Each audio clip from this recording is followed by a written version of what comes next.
Shalom semuanya. Shalom. Semuanya siap dengar firman Tuhan? Siap. Tadi kata-kata Koko Mejes bener kok tadi ya.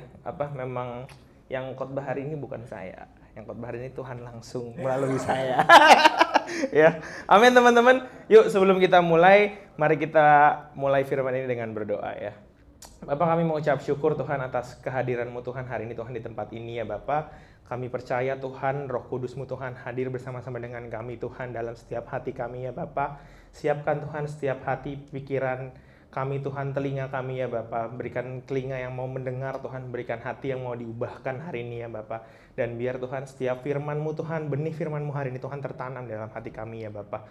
Speak to us Tuhan, speak to each and every one of our soul ya Bapak. Biar Tuhan kami boleh diubahkan hari ini Tuhan, dan kami siap mendengarkan firman-Mu ya Bapak. Yang siap mendengarkan firman dalam nama Tuhan Yesus, kami berdoa dan mengucap syukur. Haleluya. Amin. Oke. Teman-teman, before we start ya, I have a quick question. Tapi questionnya ini bisa dimulai dengan tutup mata semuanya.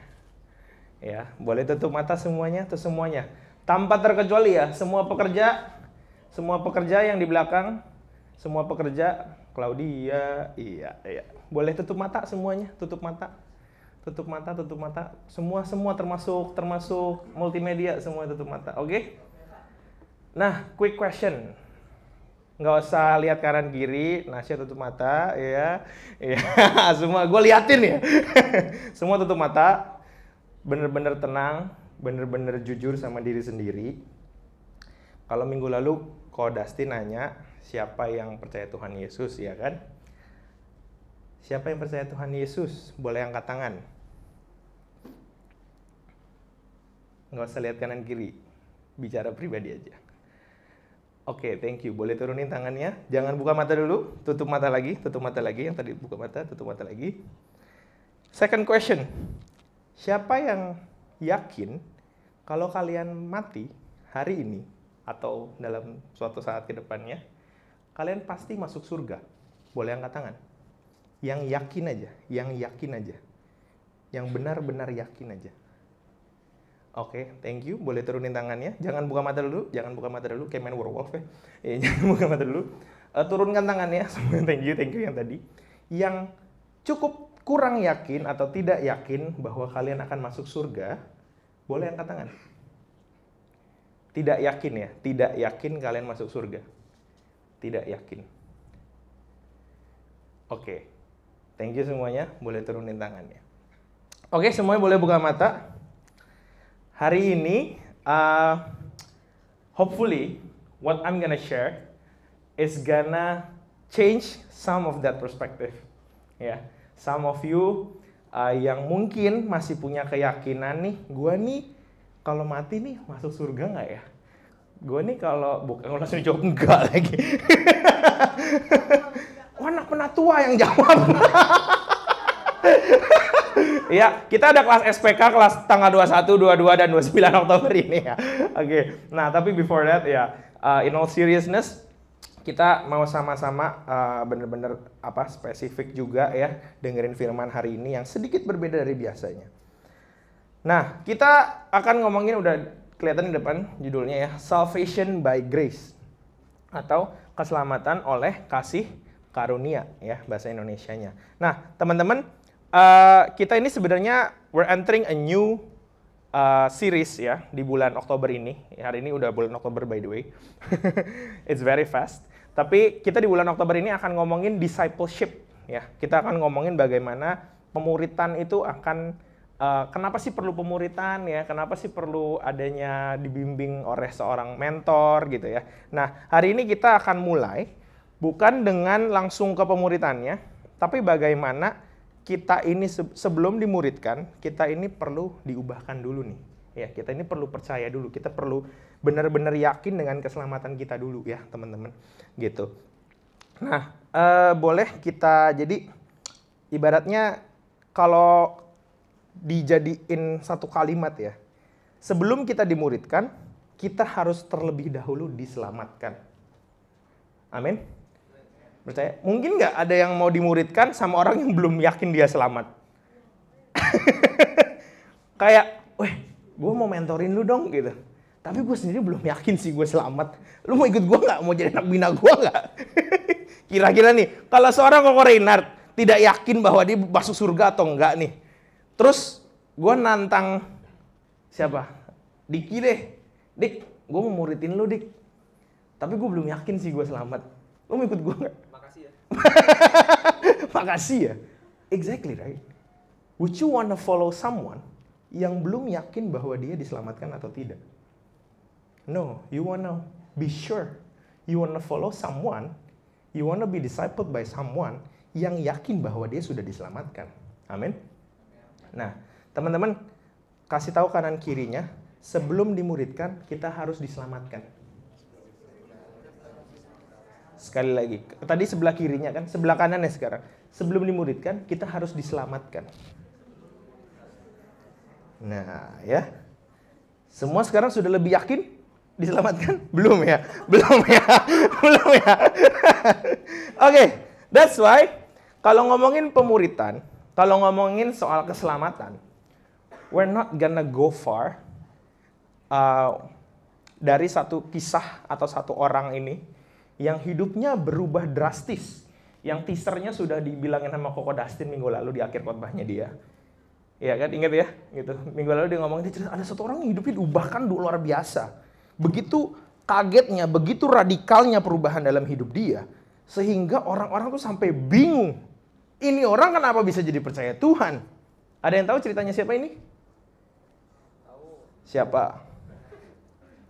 Siapa? Oh, Kore katanya. Haleluya, haleluya, haleluya. Ada yang tahu? Paulus.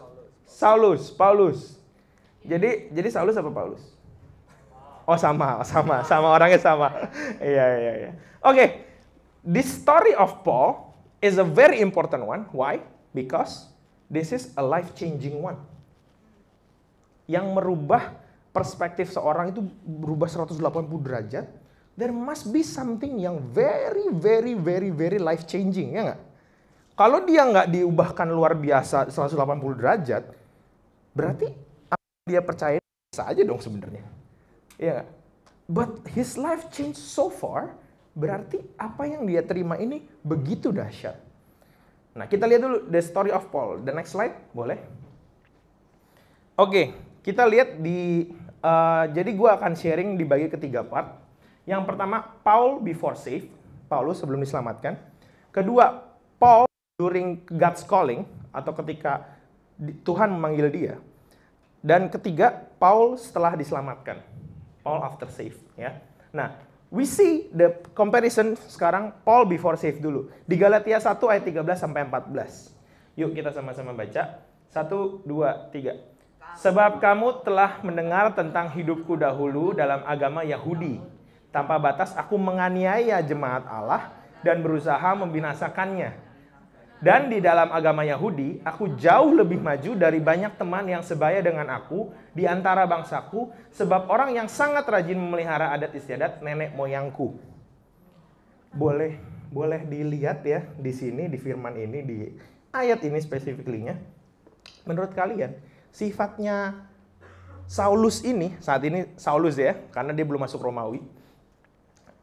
Di Saulus ini, kepribadiannya seperti apa menurut kalian? Apakah dia orang yang rendah hati?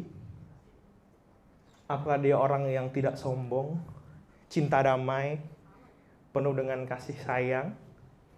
Dia ngomong, sebab kamu telah mendengar tentang hidupku dahulu dalam agama Yahudi. Tanpa batas aku menganiaya jemaat Allah dan berusaha membinasakannya. Do you know why dia semangat ini membinasakan orang-orang percaya? Do you know why? Ada yang tahu storiesnya? Nggak apa-apa kalau nggak tahu, kita akan kupas lebih dalam sepanjang sebulan ke depan ya. Siap-siap aja Kodiki, Claudia, Dustin ya. Akan mengupas lebih dalam lagi. Tapi gue ceritain sedikit aja briefnya. Jadi dia sesemangat itu untuk menganiaya jemaat Allah. Kenapa? Karena tadinya pun dia itu aslinya sebetulnya orang percaya, tapi percayanya pada Allah yang pencipta. Ngerti ya? Percayanya tuh dengan ajaran Yahudi dia nih, agama Yahudi dia nih, gitu.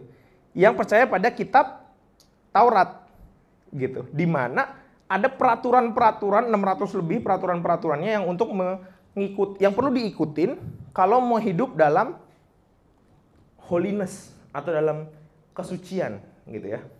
Nah, kalau nggak ngikutin itu, singkatnya nggak suci lu berarti. Gitu. Berarti lu gagal. Nah, dia ngerasa ketika Yesus datang sebagai Mesaya, ini sebuah ancaman kepada kebenaran yang dia pegang. Bahwa seharusnya tidak ada Tuhan selain Tuhan yang dia percaya, yaitu Sang Penciptanya itu. Tapi di sini dia ngerasa kayak Yesus nih kok ngaku-ngaku sebagai anak Allah tiba-tiba. Ya, di sini makanya dia langsung kayak nggak ada Tuhan lain selain Allah gua. Dia begitu radikalnya, dari awal memang radikal ya, gitu. Dia sampai bangga bahkan dan dia sombong gitu ya. Dalam agama Yahudi aku jauh lebih maju dari banyak teman-teman seumuran dia. Sekarang di sini ada yang ngerasa kalian lebih pinter, lebih maju, lebih pengetahuan Alkitabnya lebih dalam daripada yang teman-teman yang lain. Ada? Oh, Majesty. Ya. Ya. No ya. Why?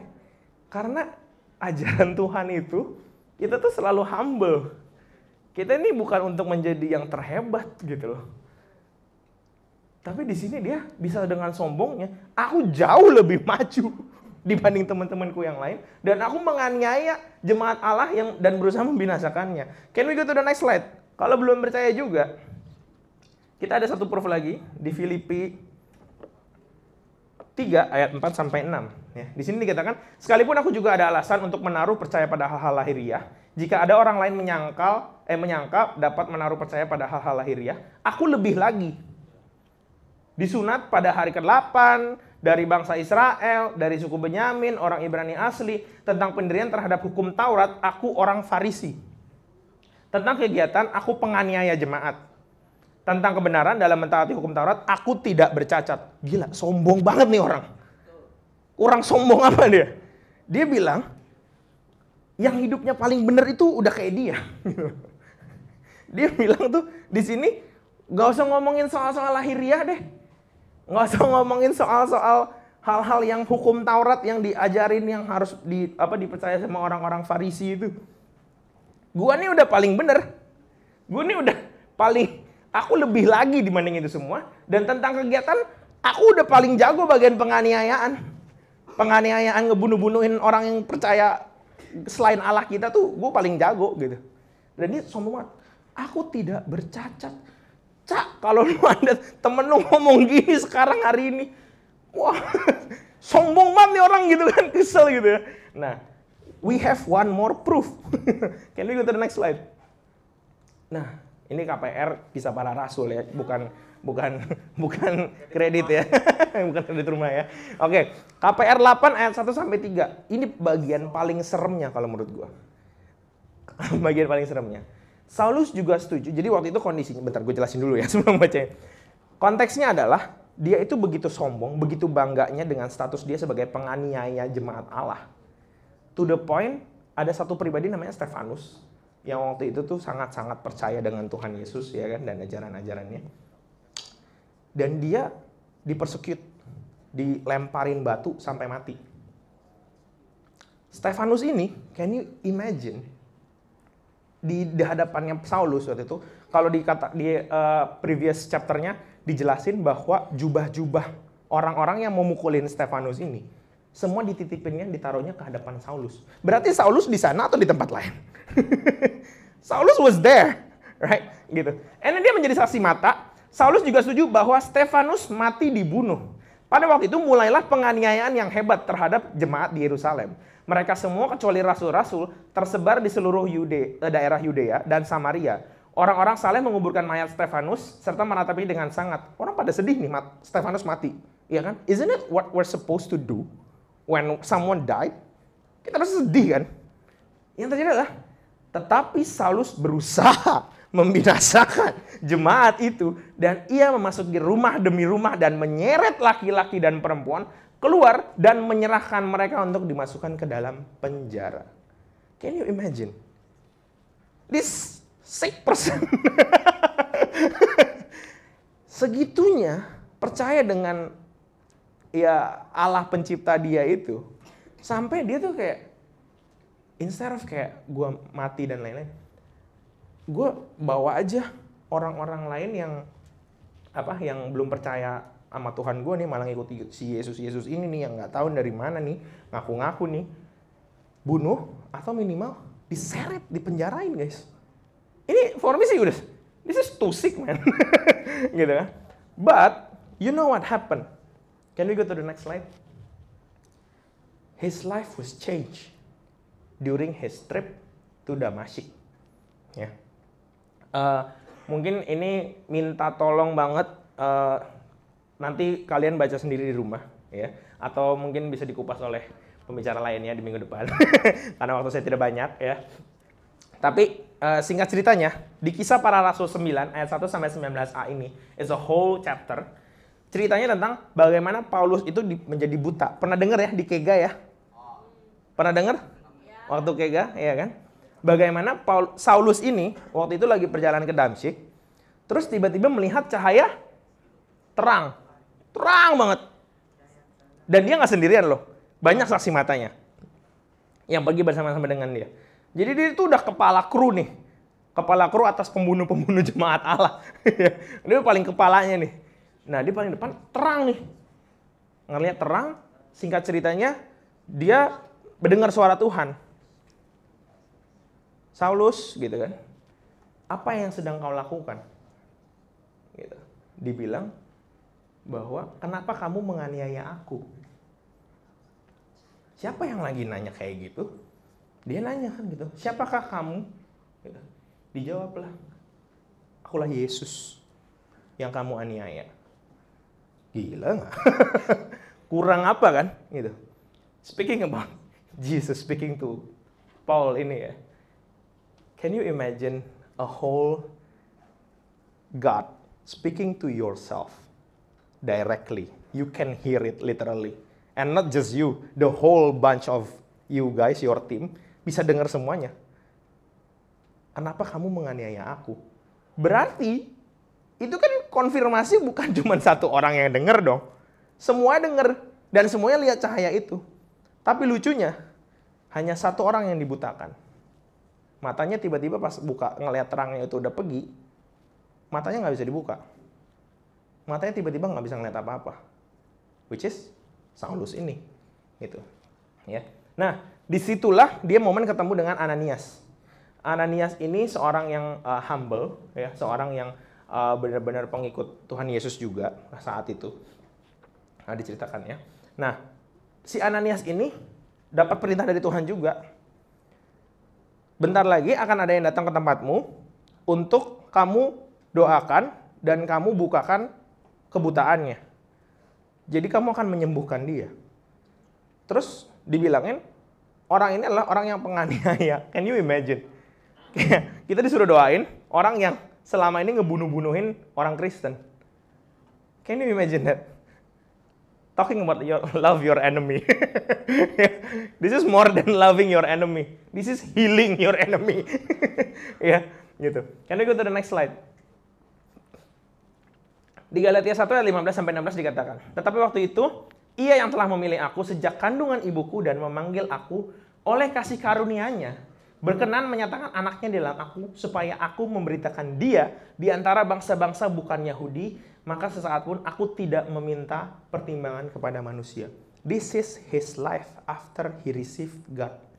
Dia itu setelah buta didoain Ananias, dia sembuh. 3 hari doang. 3 hari dia buta, 3 hari dia nggak makan dan nggak minum. That's what happened. Ketika dia sembuh, begitu sembuh, dia ibaratnya mengalami satu kasih yang belum pernah dia terima sebelumnya nih. Dia mengalami satu perubahan, satu transformation of life yang begitu dahsyatnya sampai transformation-nya ke sini. Dia bilang, tetapi waktu ia yang telah memilih aku sejak kandungan ibuku dan memanggil aku oleh kasih karunia-Nya. Berarti dia tahu bahwa itu bukan hasil usaha dia, teman-teman. Ya nggak? Dia dipanggil, itu udah sejak kandungan ibu dia sebenarnya udah dipanggil dia. udah dipilih Tuhan. Tapi his life was changed just now. Ketika dia perjalanan ke Damaskus ini, tiba-tiba diubahkan hidupnya. Nah, di sini dia benar-benar, aku kalau memberitakan dia di antara bangsa-bangsa bukan Yahudi, aku nggak akan even mempertimbangkan opini-opininya manusia. I'm not even gonna question it anymore, kata dia.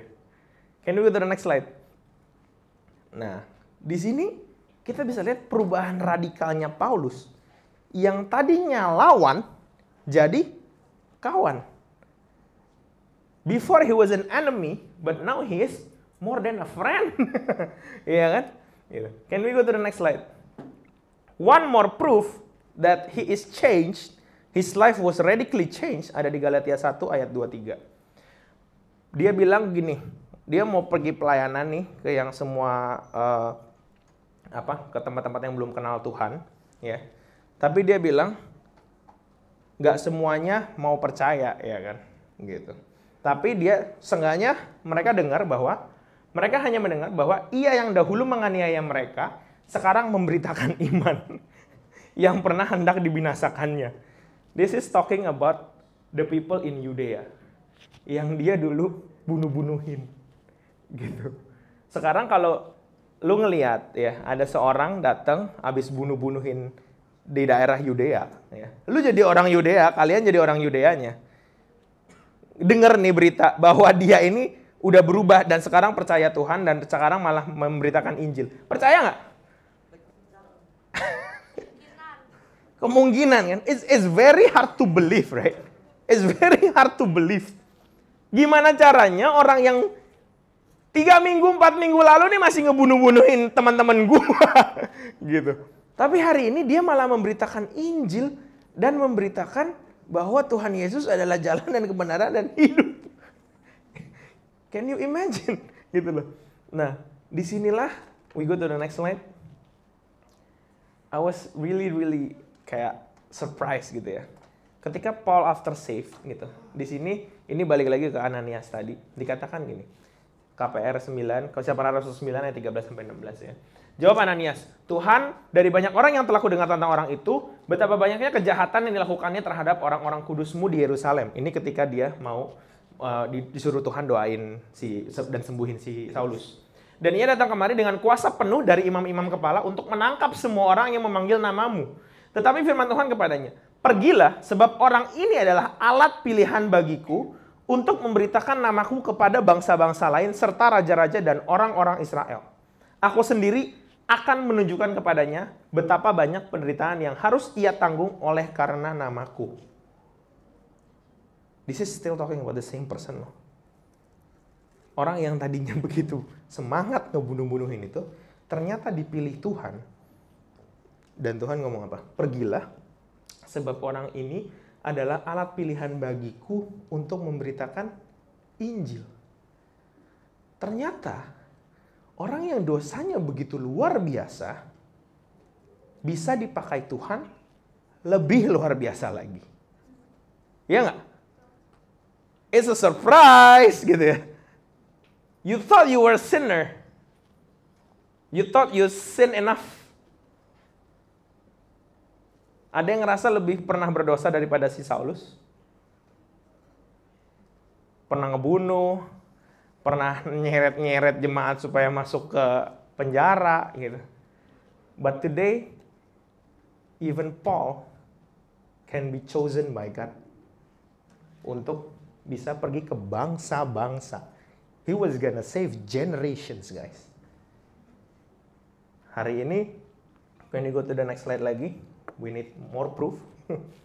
Di Kisah Para Rasul 20 ayat 18-24, it's just too long to put it here. So I'm not gonna kayak crush it ya. Tapi di sini diceritakan bahwa Paulus berubah jadi seorang yang berani, namun tetap rendah hati. Kalau ada, boleh ya nanti kalau kalian mau baca di rumah, Kisah Para Rasul 20 ya, ayat 18-24 ini. Dikatakan benar-benar bagaimana kisahnya kata-katanya si Paulus ini, kalau tadi dia ngomong nih, gue nih yang terhebat nih di antara mereka semua ya. Dia ngomong gue orang yang tidak bercacat. Sebelumnya kan gitu ya. Gitu. Ini dia ngomong bagaimana It's not because of me that I am saved. It's because of God. Di sini nih, di Kisah Para Rasul 20 ayat 18 sampai 24 ini. Benar-benar dikatakan dia ini bukan hasil usahanya dia selamat gitu. Tapi it's only because of God's grace. Can you go to the next slide lagi? Nah, terakhir di Filipi 3 ayat 7 sampai 11.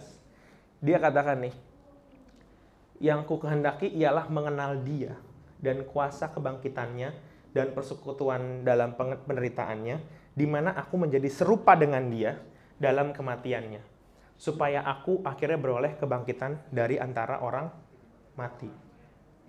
Highlight-nya di sini adalah yang ku kehendaki ialah mengenal Dia.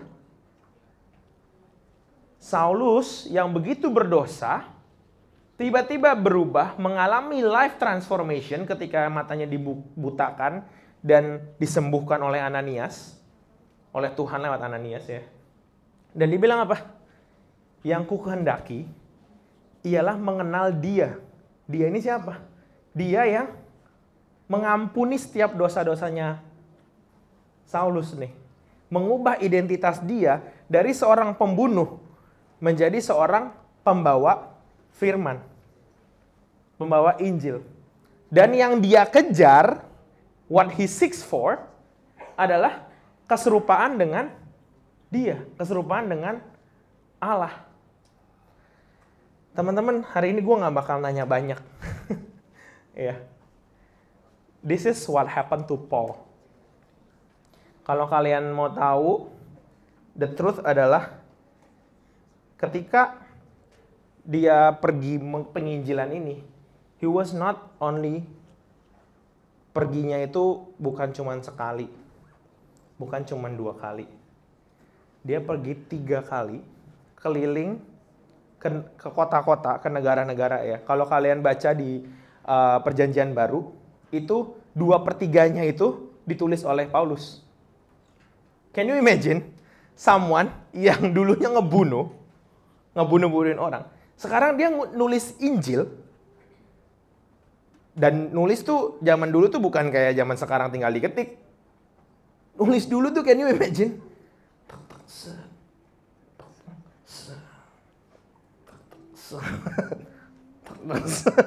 Lama banget. Tapi dia nulis 2/3 dari Perjanjian Baru yang kalian pegang hari ini. Dia yang tulis. Dia yang tulis. Apa kalau hidup dia nggak begitu transformnya, dia mau tulis kayak gitu? It's not gonna happen, dude. It's not gonna happen. Lucunya adalah apa? Ketika Tuhan Yesus mati di kayu salib dan naik ke atas surga. Dan kalian tahu soal Yudas Iskariot ya? What happened to Yudas Iskariot? He hang himself, right? He's dead, pretty much.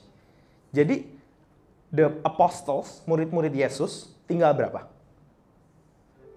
Harusnya berapa? 12. Kalau Yudas Iskariot meninggal, tinggal 11. Tapi apakah pernah diceritakan di Bible? Lalu ke-11 murid Yesus, nggak pernah. Kenapa tetap 12? Do you know the replacement of Judas Iskariot is who? It's Paul. Dia dipanggil menjadi Rasul ke-13. Can you imagine that?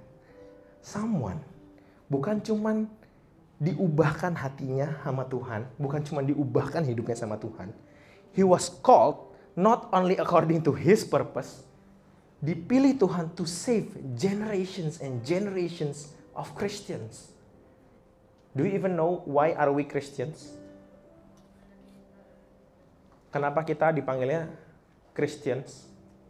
The meaning of Christians, it means little crisis. Kristus kecil. Dan panggilan Christians ini dimulai dari penginjilannya Paulus ke kota-kota. Galatia, Efesus, Filipi, Kolose, semuanya. Dia nih yang memulai semuanya, dia yang pergi. Dia yang ngajakin anak binanya untuk pelayanan ke kota-kota. So today teman-teman, I'm gonna challenge.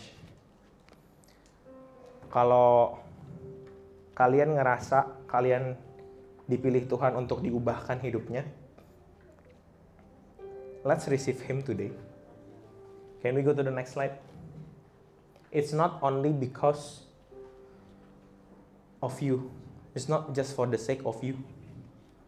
Apa hubungannya ini semua, keselamatannya Paulus ini dengan discipleship, dengan topik kita sepanjang sebulan ke 2 bulan ke depan tentang pemuritan? Hubungannya adalah di tengah-tengah teman-teman kalian di sekolah, ya, yang belum percaya, there are so many Pauls hidden between your friends. Let's not lose any one of them. And let's bring them into salvation. Amen? Amen? Siapa yang siap penginjilan ke teman-teman yang di sekolah? Siap selamatin teman-teman yang di sekolah? Nggak diangkat tangan, Cak. Oke, thank you. Ya. Disinilah kita kenapa dipakai Tuhan dan dipilih Tuhan. Tapi, again, remember the first message that I told you guys. Sebelum kita menginjil, sebelum kita memuridkan, sebelum kita dimuridkan, kita harus terlebih dahulu diselamatkan. Kita terlebih dahulu percaya dan diselamatkan. Kalau kita nggak percaya dan nggak diselamatkan duluan, kita nggak akan bisa tuh ngalamin apa yang Paulus alamin. Can we go to the last slide? Very, very last slide. The real truth yang bisa mengubahkan hidup Paulus sedemikian rupa can only be concluded with this verse. Efesus 2 ayat 8-9 berkata, sebab karena kasih karunia kamu diselamatkan oleh iman. Itu bukan hasil usahamu, tetapi pemberian Allah. Itu bukan hasil pekerjaanmu, jangan ada orang yang membegahkan diri. Yang tadi angkat tangan bahwa dia percaya Yesus dan pasti masuk surga, boleh angkat tangan? Pasti masuk surga. Yang pasti masuk surga. Can I ask you a question, you guys? Is it because of your power? Is it because of your effort? Is it because of your goodness that you are saved? Apakah itu hasil usaha kalian? Kalian hidup suci, kalian hidup bersih, jadi kalian diselamatkan masuk surga? No? Why? It's a gift, isn't it? It's a gift, isn't it? Itu sebuah pemberian dari Allah yang sedemikian rupa, nggak peduli masa lalu kamu seperti apa, Dia nyelamatin kamu. Dia masukin kamu ke dalam surga. And it's a guarantee. Dengan cuma satu syarat. Remember, syaratnya apa? Kamu diselamatkan oleh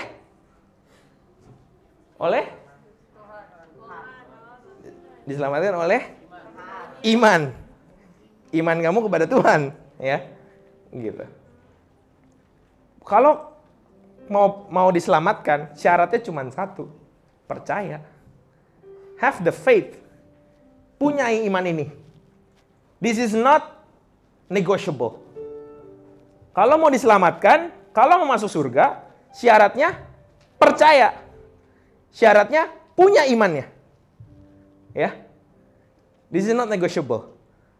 Tapi banyak penginjil-penginjil atau orang-orang pendeta-pendeta, kakak-kakak pembina yang sorry to say, I'm really sorry to say, tidak sepenuhnya benar atau agak sesat bahkan, menambah-nambahkan the truth ini dengan apa? Oh, kalau kamu mau diselamatkan, kamu harus rajin baca Alkitab, kamu harus dimuridkan, kamu harus pelayanan, kamu harus sering memberi, kamu harus sering gini, kamu harus sering gitu. Bukannya salah, I'm not saying they are wrong ya, I'm not saying totally wrong, enggak. Cuman, the truth, the only requirement that you have to believe is kamu diselamatkan oleh iman. punya iman sebiji sesawi aja, you can move mountains, right? This is the closing, guys. This is the only thing that God requires you to have. Dan ketika kita percaya, ketika kita punya iman itu, it's not even questionable. Nggak usah ditanyain soal renungan. Nggak usah ditanyain soal pengen pelayanan. Nggak usah ditanyain soal pengen penjangkauan ke orang lain. Otomatis. It's part of the gift. Once you receive the gift, you wanna give the gift to someone else. You wanna share the gift with someone else. Ya nggak?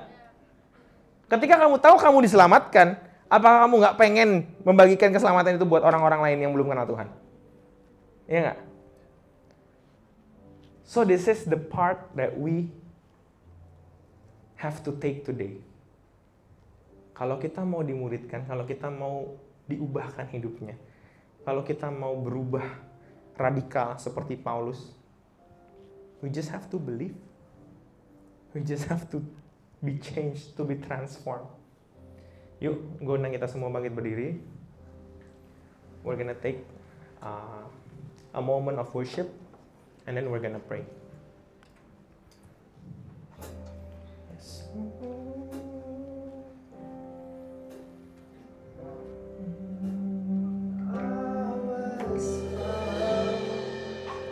Before I was lost, I was yours. Before I was not, grace to spare for all my mistakes, and that I just ran.